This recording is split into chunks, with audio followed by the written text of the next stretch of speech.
નમસ્કાર દર્શક મિત્રો, સટલોક ટીવી ગુજરાતમાં હું અરવિંદ ચૌહાણ તમારું દિલથી હાર્દિક સ્વાગત કરું છું.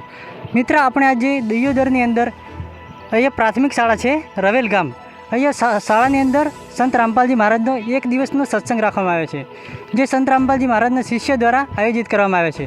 મિત્રો, આપણે આપણા ભારત દેશની સંસ્કૃતિ છે એ સદીઓથી ઋષિમુનિઓની સંસ્કૃતિ રહી છે અને એનામાં સત્સંગનું બહુ જ મહત્ત્વ દર્શાવવામાં આવ્યું છે. તો કબીર સાહેબની એક વાણી છે કે સત્સંગ કી આધી ઘડી તપ કે વર્ષ હજાર તો ભી બરાબર હે નહીં કહે કબીર વિચાર. તો સત્સંગનું એવું શું મહત્ત્વ છે જેની આધી ઘડીના 100 વર્ષનું તપ બરાબર ગણાય છે. તો એની જાણકારી આપણે મેળવીશું, અંદર જઈશું. સંત રામપાલજી મહારાજનો અંદર સત્સંગ ચાલી રહ્યો છે અને બીજી અન્ય પણ વ્યવસ્થા કરવામાં આવી છે. તો એ વિશે આપણે વિસ્તારથી જાણીશું. જોડાઈ રહો અમારી સાથે. મિત્રો, આપણે ગેટની અંદર આવી ચૂક્યા છીએ. અહીંયા સંત રામપાલજી મહારાજના શિષ્ય દ્વારા અહીંયા રિક્ષાઓ, ગાડીઓ અને અન્ય વ્યવસ્થા, જે પાર્કિંગની વ્યવસ્થા કરવામાં આવી છે. અહીંયા પાર્કિંગ તમે જોઈ શકો છો. અહીંયા ગાડીઓ પડી છે, આગળ રિક્ષાઓ છે અને અહીંયા પછી આગળ જઈશું આપણે સ્કૂલ છે અને સ્કૂલની અંદર સંત રામપાલજી મહારાજનો સત્સંગ ચાલી રહ્યો છે. તો આપણે આગળ જઈએ. મિત્રો, અહીંયા તમે જોઈ શકો છો, અહીંયા સંત રામપાલજી મહારાજના શિષ્યો દ્વારા અહીંયા જૂતાની સુવિધા કરવામાં આવી છે. લાઇનસર જૂતા વ્યવસ્થિત મૂકવામાં આવ્યા છે. અને બીજી બાજુ તમે જોઈ શકો છો, અહીંયા સંત રામપાલજી મહારાજના શિષ્યો છે એમના દ્વારા જે પુસ્તકો છે એનું વિતરણ કરવામાં આવ્યું છે. અહીંયા આપણે સંત રામપાલજી મહારાજના એક શિષ્ય છે, એમને જોડેથી જાણીશું અહીંયા એ શું કઈ રીતના સેવા કરે છે એ વિશે જાણકારી લઈશું. અને એના પછી આપણે ઉપર જે સંત રામપાલજી મહારાજ સત્સંગ ચાલ્યું છે એ સત્સંગ હોલની અંદર જઈશું. અને એના પછી જે સંત રામપાલજી મહારાજના જે શિષ્ય છે એમને જે અનુભવો છે એના વિશે આપણને બતાવીશું. મિત્રો, અહીંયા તમે જોઈ શકો છો, અહીંયા સંત રામપાલજી મહારાજના એક શિષ્ય છે એ અહીંયા પુસ્તકની સેવા કરી રહ્યા છે. તો એમના જોડેથી આપણે જાણકારી લઈશું કે અહીંયા કેવી રીતે સેવા કરી છે અને એમના ગુરુજીની બીજી અન્ય કેવી વ્યવસ્થા છે. નમસ્કાર સર. સત સાહેબ. સર, તમે અહીંયા શા માટે આવ્યા છો? પરમાત્માના સંત રામપાલજી ભગવાનજીનું સત્સંગનું આયોજન રાખ્યું અને સત્સંગની સેવા કરવા માટે. તમે અહીંયા કઈ સેવા કરો છો? જ્યાં પુસ્તક સેવા છે, જો કોઈ ભાઈ બહેનને પુસ્તક લેવાની ઈચ્છા હોય તો 20 રૂપિયાનું પુસ્તક આપીએ છીએ. તો તમે અહીંયા પુસ્તક સેવા કરો છો, એ પુસ્તકની અંદર એવું તે કયું જ્ઞાન છે? જ્ઞાન તો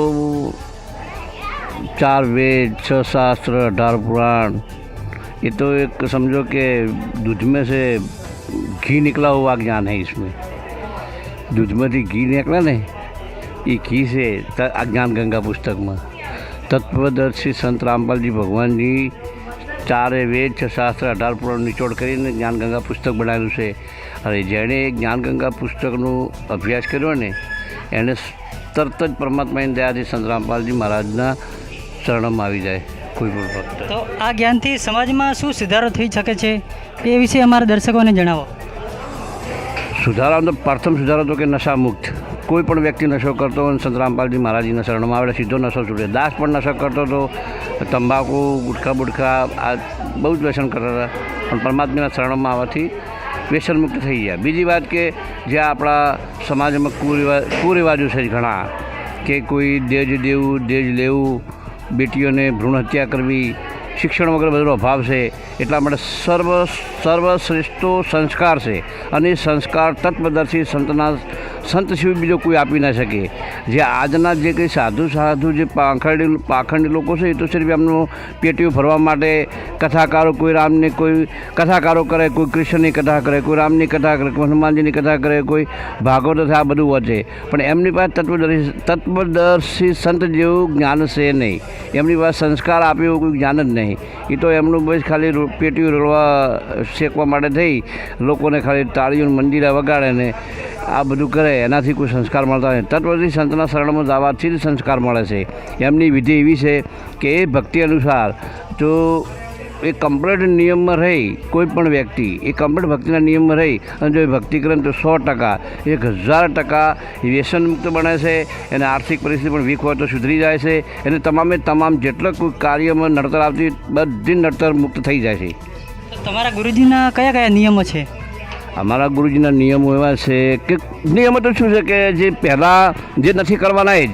પ્રથમ શું છે કે કોઈ પણ નશો કરતો હોય એને સહયોગ નહીં કરવાનો. કુરિવાજ જે આપણે સમાજમાં જે બેટીને કોઈ સમજો કે કોઈને જે કુરિવાજ જે છે કે આપણે સગાઈમાં કોઈ જઈએ તો જે આડંબરવાળા જે ખર્ચા છે, કોઈને જ્યાં પીઠી તોડવાના આ બધા જે આડંબરવાળા ખર્ચા છે, ડીજે બજાવવું, પછી જ્યાં દેજ લેવું આ બધા પરમાત્માની દયાથી ગુરુજી છોડાવે છે. તો તમારા ગુરુજી તો માતા પિતાની સેવા માટે પણ ના પાડે છે કે એમને પગે પણ ના પડવું, એના વિશે તમારા ગુરુજી કેમ ના પાડે છે? ના ના ના એ બધી ખોટી વાત છે. એવું પરમાત્મા કઈ દયા કીધું જ નહીં. સેવા તો એક મોટી ઉત્તમ સેવા છે. સેવા તો બધાની કરવાની કીધી પરમાત્માએ.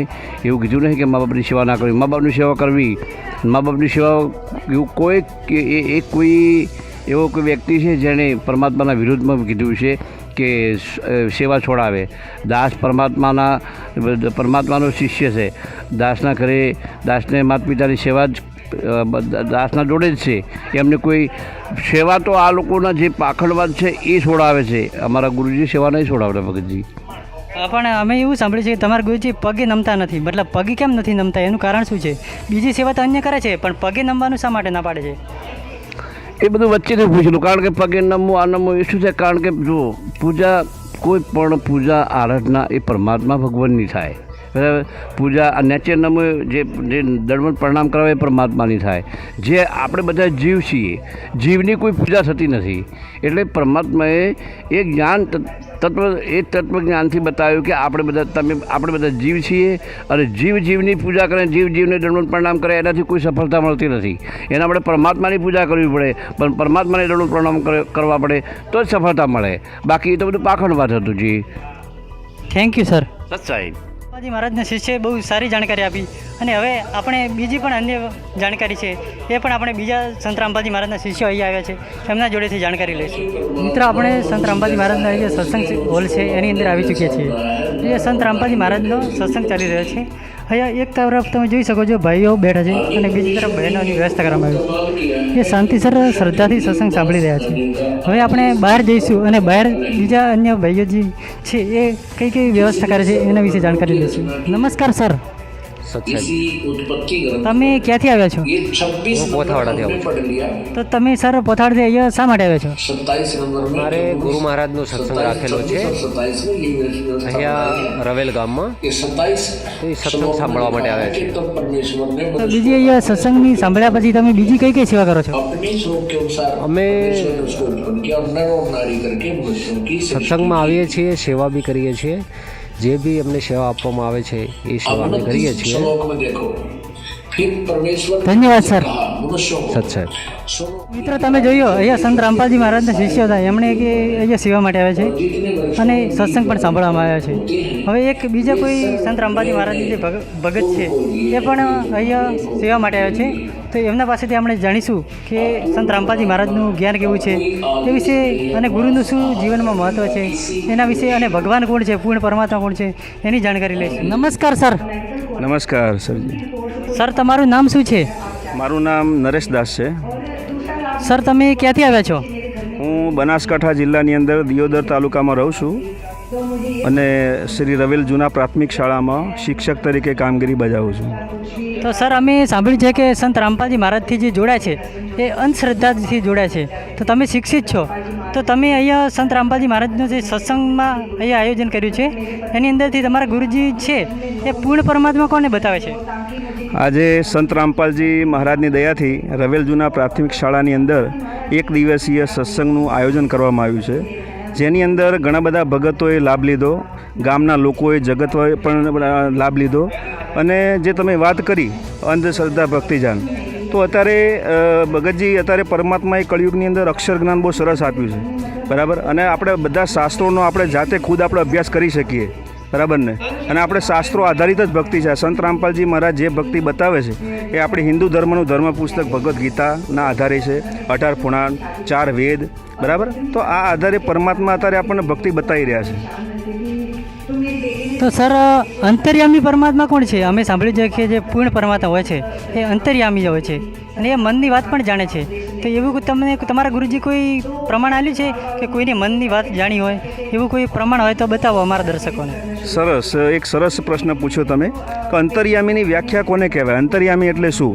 તો આજથી 600 વર્ષ પહેલાં થોડી વાત કરીએ આપણે કે જ્યારે પરમાત્મા કાશીની અંદર જુલાહ પરિવારમાં આવ્યા ત્યારે એમણે પોતાના ગુરુ રામાનંદજીને બનાવ્યા હતા. અને રામાનંદજી એ અંતર્યામી કહેવાતા. એનું કારણ શું હતું કે રામાનંદજી છે ને પડદો આડો રાખી અને પછી પરમાત્માની એમના ભગવાનની પૂજા કરતા હતા. પડદો આડો રાખતા હતા, એ કોઈને ખબર પડતી નથી, અને માનસિક પૂજા કરતા હતા. અને માનસિક પૂજા એવી આવે છે કે સામેવાળી કોઈ પણ વ્યક્તિ એ જાણી શકે નહીં કે માનસિક પૂજામાં શું કરાય, બરાબર. તો જ્યારે સવારનો સમય હતો અને પોતે જ્યારે કંઠી જ્યારે નાખી દીધી અને જે મુકટ હતો માથા પર એ પહેરાવાનો ભૂલી ગયા, તો પરમાત્મા કબીર સાહેબ સાક્ષાત બાળક સ્વરૂપે આગળ ઊભા હતા. તો કબીર સાહેબે કીધું કે ગુરુજી કે તમારે જો મુકટ ઉતારવું નહીં પડે, તમે કંઠીની માળા તમે ગાંઠ ખોલી નાખો. તો કબીર સાહેબે રામાનંદજીની અંતર જે મનમાં જે કંઈ પૂજા સાધના કરી રહ્યા હતા એ એમના મનની વાત જાણી ગયા હતા, એટલા માટે એમને અંતર્યામી કહેવામાં આવે છે. તો પછી અમે બીજું પણ સાંભળ્યું છે કે બ્રહ્મા વિષ્ણુ મહેશ છે એ પૂર્ણ પરમાત્મા છે અને એ પણ અંતર્યામી છે. તો એ અંતર્યામી છે કે નહીં એના વિશે તમે થોડું અમારા દર્શકોને જણાવો. સરસ. બ્રહ્મા વિષ્ણુ મહેશ આપણું હિન્દુ ધર્મનું જે ધર્મ પુસ્તક છે ભગવદ્ ગીતા. ભગવદ્ ગીતાની અંદર 3 ગુણ બતાવવામાં આવ્યા છે, બ્રહ્મા વિષ્ણુ અને મહેશ. અને એમાં સ્પષ્ટ કહેવામાં આવ્યું છે કે ભાઈ આ બ્રહ્મા વિષ્ણુ મહેશના ત્રણેયના આવિર્ભાવ એટલે જન્મ અને તિરોભાવ એટલે મૃત્યુ થાય છે. આ ત્રણેય ભગવાન છે નાશવાન છે, અવિનાશી નથી. અવિનાશી પરમાત્મા તો કબીર સાહેબ છે, જેનું વર્ણન ભગવદ્ ગીતાની અંદર પણ કરવામાં આવ્યું છે, શાસ્ત્રોની અંદર પણ કરવામાં આવ્યું છે, પવિત્ર કુરાનની અંદર પણ એનો ઉલ્લેખ કરવામાં આવ્યો છે, બાઇબલની અંદર પણ ઉલ્લેખ કરવામાં આવ્યો છે, ગુરુ ગ્રંથ સાહેબની અંદર પણ ઉલ્લેખ કરવામાં આવ્યો છે. આમ તમામ શાસ્ત્રોની અંદર પરમાત્મા કબીર સાહેબ છે એ સાબિત કરવા માટે તમામ શાસ્ત્રોની અંદર આનો ઉલ્લેખ કરવામાં આવ્યો છે. તો સર અહીંયા ધર્મગુરુઓની સંખ્યા બહુ છે અને એમાં સાચો ગુરુ અને નકલી ગુરુ કોણ છે એની પહેચાન તમે કઈ રીતના કરી શકશો? સાચી વાત છે. કેમ કે અત્યારે આપણે સમયમાં જોઈએ છીએ તો આપણે ડગલે ને પગલે ગુરુજીઓ બધા ઘણા બધા જોવા મળે છે. અને આ ગુરુજીઓ બધાનું પોતાનું મનમાનું આચરણ કરાવે છે. જે કંઈ ભક્તિ બતાવે છે એમાં શાસ્ત્રોમાં કોઈ પણ જગ્યાએ ઉલ્લેખ કરેલો નથી. આપણા શાસ્ત્રો આપણું હિન્દુ ધર્મનું ધર્મ પુસ્તક શું બતાવી રહ્યું છે અને આપણે ભક્તિ કરીએ તો આપણે શાના આધારે, તો આપણે ભગવદ્ ગીતાના આધાર બનાવવો પડે. અને આ જે કંઈ ગુરુઓ જે ભક્તિ બતાવે છે એનો કોઈ પણ આધાર આપણા શાસ્ત્રોમાં છે નહીં. આપણું ભગવદ્ ગીતામાં પણ આનો કોઈ ઉલ્લેખ કરવામાં આવેલો નથી, જે ખોટું છે. તો સર હવે તમે જોયું છે આપણા ભારત દેશની અંદર બહુ બધા તહેવારો છે. દાખલા તરીકે આપણે જાણીએ કે દિવાળી છે, હોળી છે, ઉત્તરાયણ છે, અને હવે તમે જુઓ છો કે હાલ મહાશિવરાત્રિ આવી રહી છે. તો મહાશિવરાત્રિની અંદર લોકો શંકર ભગવાનની પૂજા કરે છે, જળ અર્પણ કરે છે, એની ઉપર દૂધ ચડાવે છે, બીલીપત્ર ચડાવે છે અને અન્ય કેટલી બમ બોલીને એમની અને કુંભનો મેળો આવે છે ત્યાં પણ જાય છે. તો આપણે હવે શંકર ભગવાનની જે પૂજા છે એના વિશે તમારા ગુરુજી શું કહે છે? તમારા ગુરુજી શંકર ભગવાનની પૂજા વિશે કઈ રીતના ભક્તિ એમની બતાવે છે? સરસ. હવે ટૂંક જ સમયની અંદર આપણે શિવરાત્રિનો તહેવાર આવી રહ્યો છે. શિવરાત્રિના તહેવારમાં આપણે જોઈએ છીએ તો આખા સમાજની અંદર, આખા દેશની અંદર શંકર ભગવાનની પૂજા થાય છે. પરંતુ આપણે જાણવું જોઈએ કે શું ખરેખર શંકર ભગવાનની પૂજા કરવી યોગ્ય છે? શું શંકર ભગવાનની પૂજા આપણા શાસ્ત્રોમાં ભગવદ્ ગીતામાં લખ્યું છે કે ભાઈ આની પૂજા કરવી જોઈએ? તો એનું આપણે થોડું એક ઉદાહરણ લઈએ કે એક થોડીક નાનકડો પ્રસંગ હું તમને જણાવું કે શંકર ભગવાનનો એક ભગત હતો ભસ્માસુર. આ ભસ્માસુર એ ભગવાન શંકરની પૂજા કરતો હતો. તો શંકર ભગવાનની પૂજા કરતા હતા એટલે એને મનમાં વિચાર્યું ભગતે કે હું શંકર ભગવાનની પૂજા કરી અને શંકર ભગવાનના હાથમાં જે કડું છે આ કડું હું લઈ લઉં અને જે શંકર ભગવાનની જે પત્ની છે પાર્વતી એને હું મારી પત્ની બનાવું. હવે તપશ્ચર્યા કરી અને પછી જ્યારે ભગવાન પ્રસન્ન થયા એટલે કીધું શંકર ભગવાન કે માગ ભાઈ તારે શું જોઈએ છે? તો ભસ્માસુરે એમને કડું માગી લીધું. હવે કડું માગ્યું એટલે શંકર ભગવાને એને કડું આપી દીધું. કેમ કે શંકર ભગવાનના મનમાં હતું જ નહીં, એમને ખબર જ ના પડી કે આ કડું શું કામ માગે છે, આ ભક્તિ શું કામ કરે છે, એ ભક્તિ શું કામ, એનો ઉદ્દેશ્ય શું છે, બિલકુલ ભગવાનને ખબર પડી નહીં. જો આપણે શંકર ભગવાનને જો અંતર્યામી આપણે જો માનતા હોય કે ભગવાન જો અંતર્યામી છે તો ભગવાન સામેવાળા ભગતના મનમાં શું ચાલી રહ્યું છે એ તો એટલું તો જાણી જાય કે ભાઈ આ ભક્તિ શું કામ કરે છે. તો ભગવાનને બિલકુલ ખબર ના પડી અને અંતે જ્યારે ભસ્માસુરના હાથની અંદર જ્યારે કડું આવ્યું ત્યારે ભસ્માસુરે કીધું કે હે શંકર, હવે તું તૈયાર થઈ જા, હું તને કે બાળીને ખાક કરી નાખીશ અને તારી પત્નીને હું મારી પત્ની બનાવીશ. એમ કરીને જ્યારે પાછળ દોડે છે ત્યારે શંકર ભગવાન ભાગવા મોડે છે. હવે એક વિચારવા જેવી બાબત છે કે ભગવાન થઈને જો એક ભગતથી ડરીને ભાગે છે, બરાબર. તો આ ભગવાનની શ્રેણીમાં આવે કે નહીં, પહેલાં તો એ સવાલ છે. અને આ જે કંઈ મેં આ ઘટના જે બતાવી છે એ આ શાસ્ત્રોમાં આપણા શિવ પુરાણની અંદર પણ આનો સ્પષ્ટ ઉલ્લેખ કરવામાં આવેલો છે. આ કોઈ ઘટના કોઈ ખોટી નથી અને આનું સપ્રમાણ આપણને આપવામાં આવ્યું છે, જે સંત રામપાલજી મહારાજ આપણને સત્સંગ દ્વારા આપણને જણાવવામાં આવે છે. મતલબ તમે એ કહેવા માંગો કે શંકર ભગવાન છે એ અંતર્યામી નથી. અને બીજું આપણે એ જાણીએ કે હાલે જે સંત રામપાલજી મહારાજને જે આ શિવરાત્રિ આવી રહી છે એ શિવરાત્રિની અંદર વ્રત બહુ માત્રામાં કરવામાં આવે છે. તો એવો તમારા કોઈ આપણા શાસ્ત્ર છે જે ભગવદ્ ગીતાજી છે, વેદો છે, એની અંદર કોઈ ઉલ્લેખ છે વ્રત કરવાનો? હાજી, ખૂબ સરસ પ્રશ્ન કર્યો કે વ્રત આપણે અત્યારે જોઈએ સમાજની અંદર કેટલાય પ્રકારના વ્રત ચાલુ થઈ ગયા છે. અત્યારે લોકો વ્રત કરવું એક પ્રકારનું એક ફેશન બની ગઈ છે. આખા અઠવાડિયાની અંદર જોઈએ તો 2 થી 3 દિવસ તો વ્રત ઉપર જ રહેતા હોય. પણ વ્રત કરવાનો આપણા શાસ્ત્રોની અંદર આપણું હિન્દુ ધર્મનું ધર્મ પુસ્તક ભગવદ્ ગીતા, એના ભગવદ્ ગીતાના અધ્યાયમાં લખેલું છે કે ભાઈ કોઈ પણ પ્રકારનું આપણે વ્રત કરવું જોઈએ નહીં. અને વ્રત કરવાથી કોઈ પણ પ્રકારની આપણને સિદ્ધિ કે કોઈ પણ પ્રકારની ભગવાનની પ્રાપ્તિ થતી નથી. અને ભૂખ્યા રહેવાથી જો ભગવાનની પ્રાપ્તિ થતી હોય, બરાબર ને, તો આ બધા જીવો જે ભૂખ્યા જે અત્યારે ટળવળે છે એમની મોક્ષ થઈ ગયો હોત, બરાબર ને. એટલે ભૂખ્યા રહેવાથી કોઈ પણ પ્રકારનું ફળ લાભ તો મળતું નથી. અને આપણે ભગવદ્ ગીતાનું સાબિત છે, પ્રમાણ છે. તો આપણે કોઈની વાતોમાં ન આવવું જોઈએ. આ એક પ્રકારની ભેડચાલ છે. અને બીજું કે આપણે હંમેશા આપણું હિન્દુ ધર્મનું ધર્મ પુસ્તકનો આધાર આપણે માનવો જોઈએ. કોઈ પણ ગુરુજીઓના કે કોઈ પણ પાખંડી બાવાઓની વાતોમાં ન આવવું જોઈએ. હવે આપણે પરમાત્માએ કળિયુગની અંદર બધાને અક્ષર જ્ઞાન આપી દીધું છે. ઘર ઘર સુધી પરમાત્માએ બધાને ભણાવ્યા છે. અને હવે આપણે પોતે જાતે આપણે પોતાનું જ્ઞાન, માલિકનું જે આપણને જ્ઞાન બતાવે છે, જાતે ચેક કરવું જોઈએ અને પરમાત્માની શરણમાં આવી અને આપણો મોક્ષ કરાવવો જોઈએ. સર, તો તમે હાથમાં એક પુસ્તક લઈ રાખી છે જ્ઞાનગંગા. તો એ જ્ઞાનગંગાની અંદર એવું કયું જ્ઞાન છે જેના કારણે સમાજની અંદર સુધારો થઈ શકે? હવે મારા હાથમાં જે તમે બધા જોઈ રહ્યા છો, આ પુસ્તકનું નામ છે જ્ઞાનગંગા. આ જ્ઞાનગંગાના પ્રથમ પેજ પર તમે જુઓ છો તો એની અંદર એક સરસ મજાનું વાક્ય લખેલું છે કે જીવ હમારી જાતિ હૈ, માનવ ધર્મ હમારા, હિન્દુ મુસ્લિમ શીખ ઈસાઈ ધર્મ નહીં કોઈ ન્યારા. હવે અહીં શું કહે છે કે ભાઈ માનવ ધર્મ, આપણો ધર્મ માનવ છે. અત્યારે તમે જુઓ તો કે આપણે ધર્મના નામે, જાતિના નામે કેટલાય અત્યારે ભયંકર તુફાનો થાય છે. એકબીજા જોડે હિંસા કરી રહ્યા છે લોકો.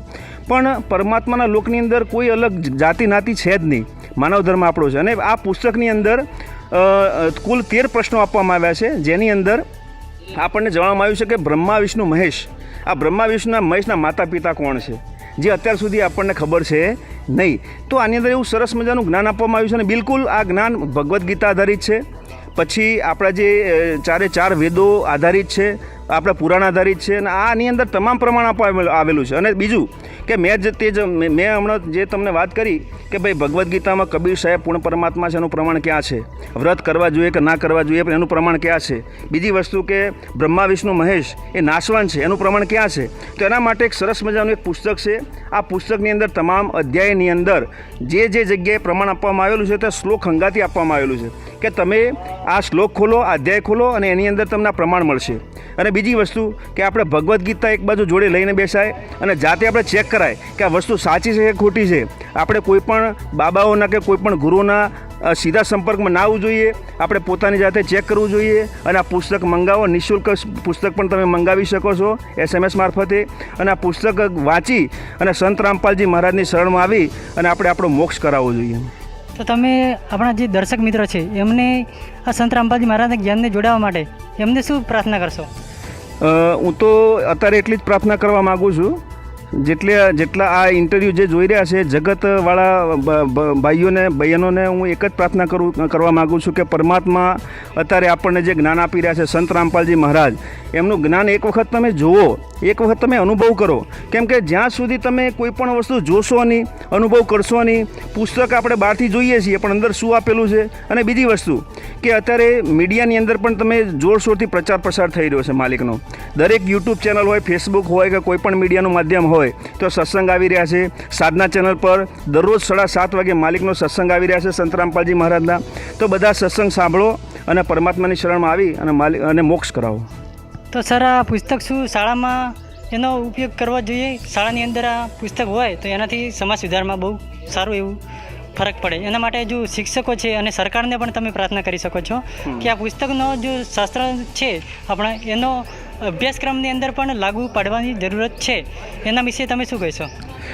હવે આપણે અત્યારે આ જે અત્યારે ગુજરાત સરકારનું કે કોઈ પણ સરકાર, ભારત સરકાર, તો કે શિક્ષણની અંદર આપણે ભગવદ્ ગીતાનો એક પ્રકરણ હોવું જોઈએ, એનો અલગ અભ્યાસક્રમ, એનો સિલેબસ બનાવવો જોઈએ, જેથી કરીને બાળકોને પણ ખબર પડે.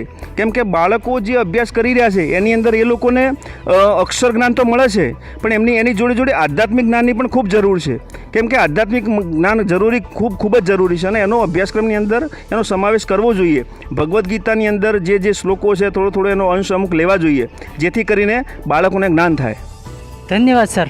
સત સાહેબ. મિત્રો તમે જોયું, એ સંત રામપાલજી મહારાજના શિષ્ય હતા અને એ શિક્ષકની નોકરી કરે છે. તેમ છતાં એ સંત રામપાલજી મહારાજની શરણ ગ્રહણ કરી છે અને એમને બતાવ્યું કે સંત રામપાલજી મહારાજના મુખ્ય ઉદ્દેશ્ય છે કે સમાજની અંદર જાગૃતિ આવે અને જે નકલી ધર્મગુરુ છે એમનાથી જે ગલત જ્ઞાન પ્રચાર થાય છે અને સમાજનો નાશ થાય છે. એવી જ રીતે આપણે હવે શિક્ષિત છીએ તો આપણે સંત રામપાલજી મહારાજનું સત્સંગ સાંભળીશું અને એમની પુસ્તક વાંચીશું અને એના પછી આપણે એનાથી નિર્ણય ખુદ કરી શકીએ અને એના પછી જે સાચું છે એ માર્ગ પર ચાલી અને આજનો સમાજનો સુધાર થઈ શકે અને એ એક સાચો માર્ગ મળી અને મોક્ષની પ્રાપ્તિ કરી શકીએ. હવે નવી जानकारी માટે जुड़ाई रहो हमारी साथ सतलोक टीवी गुजरात. सतलोक टीवी गुजरात फेसबुक पेज को लाइक और फॉलो करना न भूले. अधिक जानकारी के लिए आज ही डाउनलोड कीजिए संत रामपाल जी महाराज एंड्रॉइड ऐप.